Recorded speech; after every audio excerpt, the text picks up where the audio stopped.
ఓం నమః శివాయ. ఓం నమో నారాయణాయ. నరదృష్టి నివారణ, సంచిత కర్మ, ప్రారబ్ధ కర్మ, ఆగమిక కర్మ, దోష నివారణ కాళభైరవాయ నమో నమః. హరి ఓం.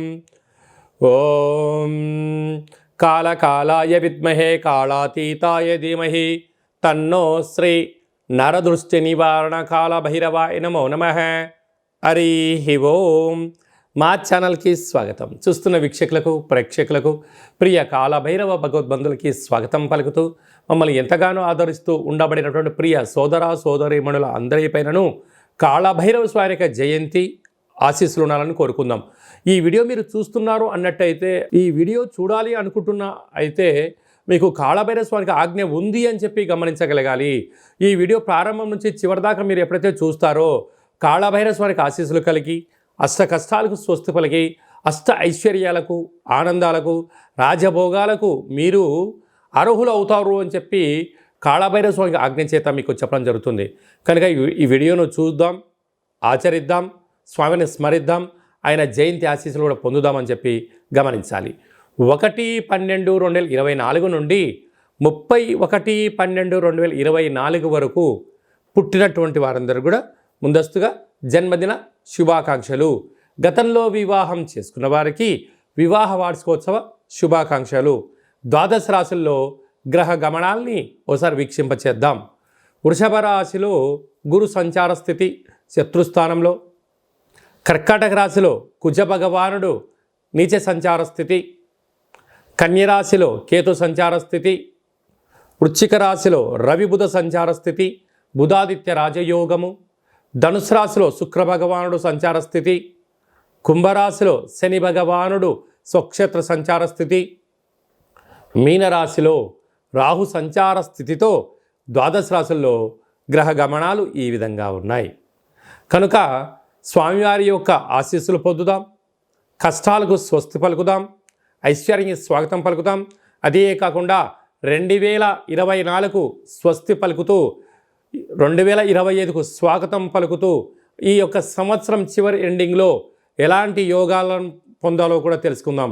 ప్రధానంగా మనకు ఈ సంవత్సరము 2024 అనగా 8 సంఖ్య, అందులో 31 4 సంఖ్య, మంగళవారం పూట అమావాస్యతో వచ్చింది. కనుక ఇలాంటి అమావాస్య తిథుల ఎందున అంటే మనకు సంపూర్ణమైన సంవత్సరం చివరి ఎండింగ్లో ఎలాంటి విధి విధానాలు పాటించాలి, ఏవి చేయొచ్చు, ఏవి చేయకూడదు. అలాగే డిసెంబరు 1వ తారీఖున కార్తీక మాస అమావాస్య ఆదివారంతో కూడుకున్న అమావాస్య ఉంది. కనుక ఎలాంటి విధులు పాటించాలో కూడా సంపూర్ణంగా తెలుసుకుందాం.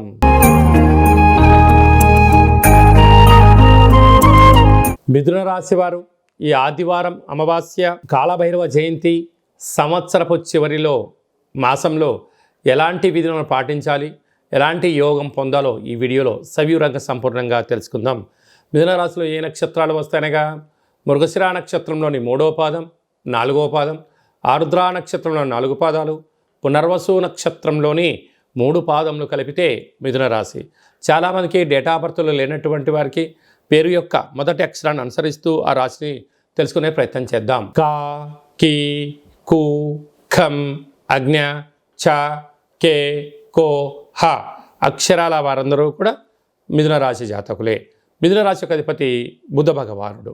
వీరికి 2వ స్థానంలో కుజుడు నీచభంగ రాజయోగ సంచార స్థితిలో ఉండడం వలన దయచేసి అప్పులు ఇవ్వద్దు, అప్పులు తెచ్చుకోవద్దు. డబ్బులు మంచినీళ్ళలాగా ఖర్చు అయ్యే పరిస్థితి అధికంగా ఉంటుంది. వీలైనంత ఖర్చులను నివారించుకోండి, ఆదాయాన్ని పెంచే మార్గాలకు ప్రయత్నం చేయండి. కనుక ధనపరమైన చిక్కులు ఉండవు అని చెప్పి గమనించాలి.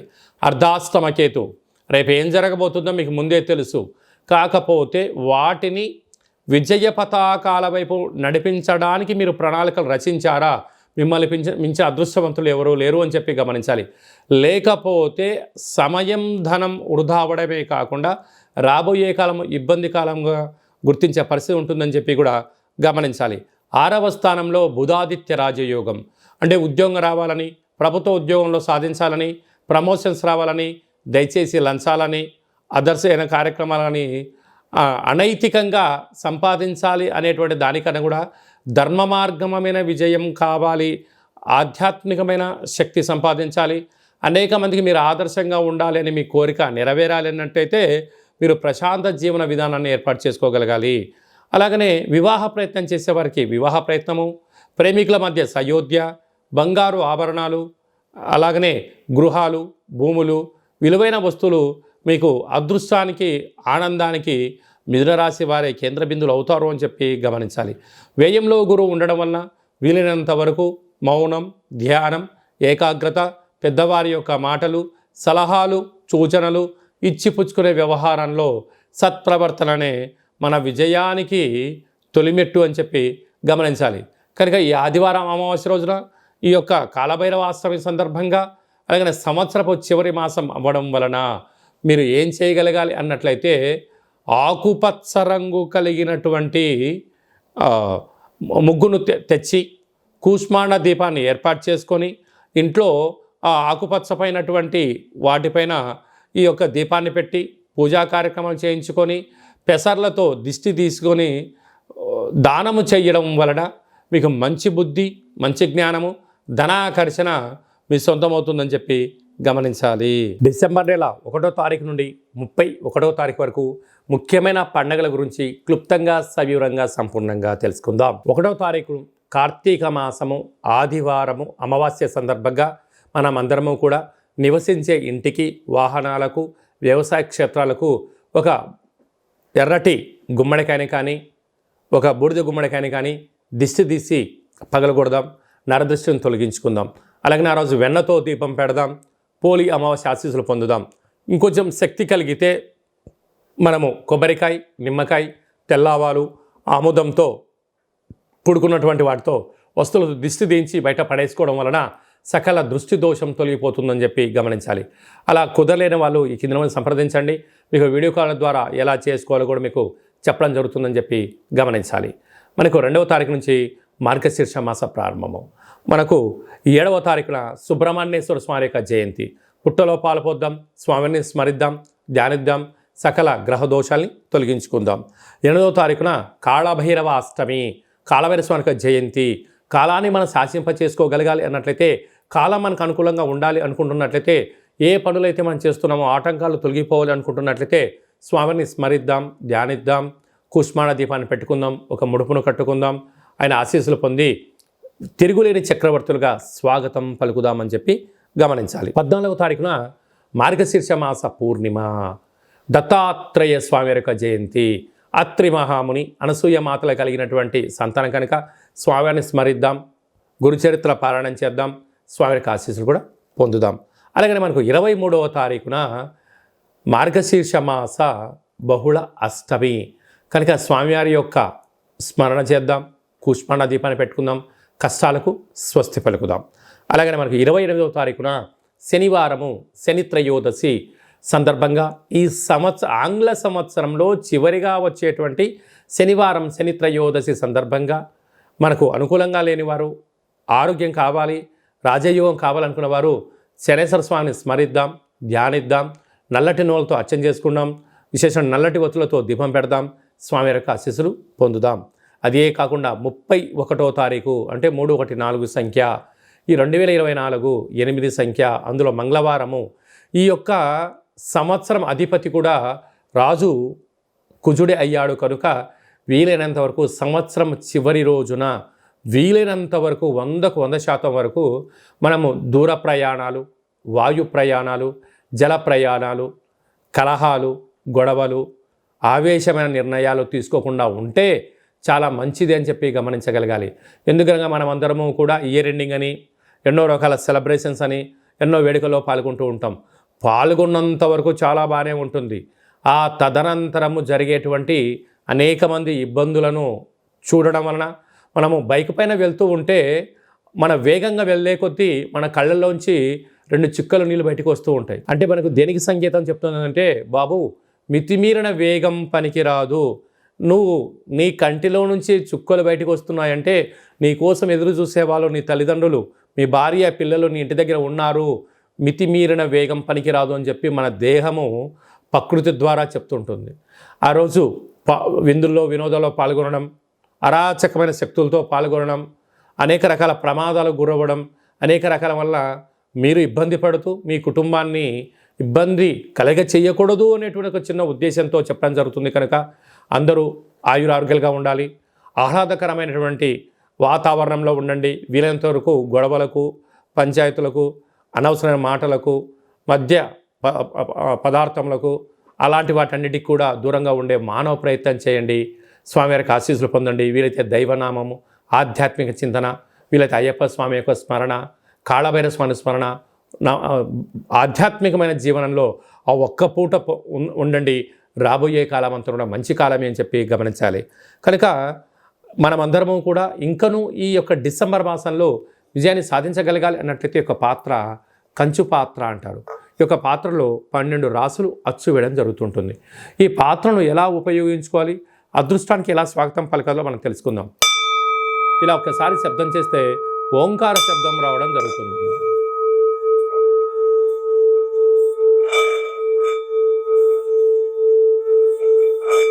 ఈ యొక్క శబ్ద తరంగాల వలన ఇంట్లో మనం ఏదైతే అనుకుంటామో ఓంకార శబ్దం కారణం వలన, కాళభైరవ స్వామి స్మరణ వలన ఇంట్లో ఉండబడినటువంటి సకల దరిద్ర దేవత గ్రామ సంచారంలోకి వెళ్ళిపోవడం, గ్రామంలో సంచరించేటువంటి మహాలక్ష్మీదేవి గళ్ళు గళ్ళుమని ఇంట్లోకి రావడం, యంత్ర ప్రయోగాలు, మంత్ర ప్రయోగాలు, తంత్ర ప్రయోగాలు, తాంత్రిక ప్రయోగాలు, నరదృష్టి, సకల కర్మల యొక్క దోషం తొలగిపోతుందని చెప్పి గమనించాలి. ఈ యొక్క పాత్ర కాళభైరవ స్వామి యొక్క పిరమిడు, డాలరు, కంకణము, 27 రకాల వస్తువులతో దిష్టి తీయించడం జరుగుతుంది. మీ పేరుపైన గోత్రంతో ప్రత్యేకంగా పూజా కార్యక్రమం చేయించి మీకు వీడియో కాల్ ద్వారా చూపించి స్వామివారి యొక్క ప్రసాదాన్ని, అక్షయ పాత్రను మీ ఇంటికి కొరియర్ చేయడం జరుగుతుంది అని చెప్పి గమనించాలి. ఆసక్తి గలవారు ఈ కింద నెంబర్ సంప్రదించి స్వామి యొక్క ప్రసాదాన్ని స్వీకరిద్దాం. అలాగనే ఉప్పుల యందు సముద్రపు మంచుతో తయారైనటువంటి సైంధవ లవణం ఉప్పు వేరయ్య అంటుంటారు. ఈ ఉప్పు దీపాన్ని ఇంట్లో పెట్టుకుందాం. సకల దుష్టగ్రహాలను తొలగించుకుందాం. మంచి నిద్రని, కలహాలు లేని జీవితాన్ని, ఆటంకాల జీవితాన్ని స్వాగతం పలుకుతామని చెప్పి గమనించాలి. అందుకే ఉప్పు దీపం ఎక్కడైతే ఉంటుందో అక్కడ ఐశ్వర్యము, లక్ష్మీదేవి తాండవ మారుతుందని చెప్పి కూడా గమనించాలి. అలాగనే మీ వ్యక్తిగత జాతకం తెలుసుకోవాలనుకుంటున్నారా? మీ యొక్క పేరు, పుట్టినటువంటి తేదీ, నెల, సంవత్సరం, సమయం రాసి వాట్సాప్లో పంపించినట్లయితే 100 సంవత్సరాల జాతకాన్ని వ్రాసి మీకు పంపించి పుట్టినప్పుడు గ్రహ గమనాలు ఎలా ఉన్నాయి, ప్రస్తుతం ఎలా ఉంటున్నాయి, రాబోయే కాలంలో ఎలా ఉంటున్నాయో సవిరంగా తెలియజేయడం జరుగుతుంది. చాలామందికి పుట్టినటువంటి కాల సమయంలో డేటా ఆఫ్ బర్త్లు లేనటువంటి వారికి మీ పేరు యొక్క మొదటి అక్షరాన్ని అనుసరిస్తూ ఆ రాశిని తెలుసుకొని ప్రయత్నం చేద్దాం. అది తెలియచేసి రమణ శాస్త్రం ద్వారా భూత భవిష్యత్ వర్తమానాన్ని గవ్వళ ద్వారా కాళభైరవ ఉపాసన చేత మీకు తెలియజేయడం జరుగుతుందని చెప్పి గమనించాలి. మన యొక్క దేవాలయంలో ఎవరైతే జాతకం, జ్యోతిష్యం చెప్పించుకుంటారో వారికి కాళభైరవ స్వామి యొక్క పూజ, అర్చన, అభిషేకము, దీపము, ముడుపు కట్టి మీకు వీడియో కాల్ చూపించడం జరుగుతుందని చెప్పి గమనించాలి. అందుకే మీ అబ్బాయి కానీ అమ్మాయి కానీ తరచుగా ఎంత ప్రయత్నం చేసినా వివాహం అవ్వడం లేదా? ఎందుకు అవ్వడం లేదు? జాతకంలో ఎలాంటి ఇబ్బందులు ఉన్నాయి, ఎలాంటి అమ్మాయి వల్ల యోగం కలుగుతుందో మీకు తెలియజేయడం జరుగుతుంది. అలాగనే మీ అప్పుడే పుట్టినటువంటి మీ యొక్క చిన్నపిల్లలకు ఆధ్యాత్మికమైనటువంటి పేర్లు ఎలా పెట్టుకోవాలి, ఆ నక్షత్రం యొక్క స్థితిగతులు అంటే తెలియజేయడం జరుగుతుంది. కనుక ఈ వీడియో ప్రారంభంలోనే చెప్పడం జరిగింది. ఈ వీడియోను ఎవరైతే చివరిదాకా చూస్తారో వారికి కాళభైరవ స్వామి ఆజ్ఞ ఉంటేనే చూస్తారు. కాళభైరవ స్వామికి ఆశీర్వాదం వలన అష్ట కష్టాలకు స్వస్తి పలుకుతూ అష్టైశ్వర్య స్వాగతం ఎలా పలుకుతారో మీకు ఈ వీడియోలో అర్థమైందని అనుకుంటున్నాను. అందరి పేరును కాళభైరవ స్వామికి ఆశీస్సులు ప్రసాదించాలని కోరుకుంటూ ఆశీర్వచనం. ఓం శతమానం భవతి శతాయు పురుష సతేంద్రియ ఆయుష్యేవేంద్రియే ప్రతిష్టతి ధనం ధాన్యం బహుపుత్రలాభం శత సంవత్సరం దీర్ఘమాయు సర్వే జనా సుఖినో భవంతు లోకా సమస్తా సుఖినో భవంతు. సర్వం కాళభైరవ జయంతి దేవత కాళభైరవ దేవతార్పణమస్తు. హరి ఓం. ఈ వీడియో మీకు నచ్చినట్టయితే లైక్ చేయండి, షేర్ చేయండి, మా ఛానల్ని సబ్స్క్రైబ్ చేసుకోండి. మేము చేస్తున్న ఆధ్యాత్మిక వీడియోలు అందరికన్నా ముందు మీరు చూడాలనుకుంటున్నట్లయితే, అందరికన్నా మీరు మొట్టమొదట అదృష్టవంతులు అవ్వాలి అనుకున్నట్లయితే ఈ వీడియోను షేర్ చేసి భగవద్బంధులకు, మిత్రులకు చేరవేయండి. మీరు ఎవరి క్షమాన్ని అయితే కోరుకుంటున్నారో, లేక మీ క్షమాన్ని ఎవరితో కోరుకుంటున్నారో ఈ ఆధ్యాత్మిక సమాచారాన్ని చేరవేసి కాలభైరవ స్వామి ఆశీస్సులు పొందగలరు.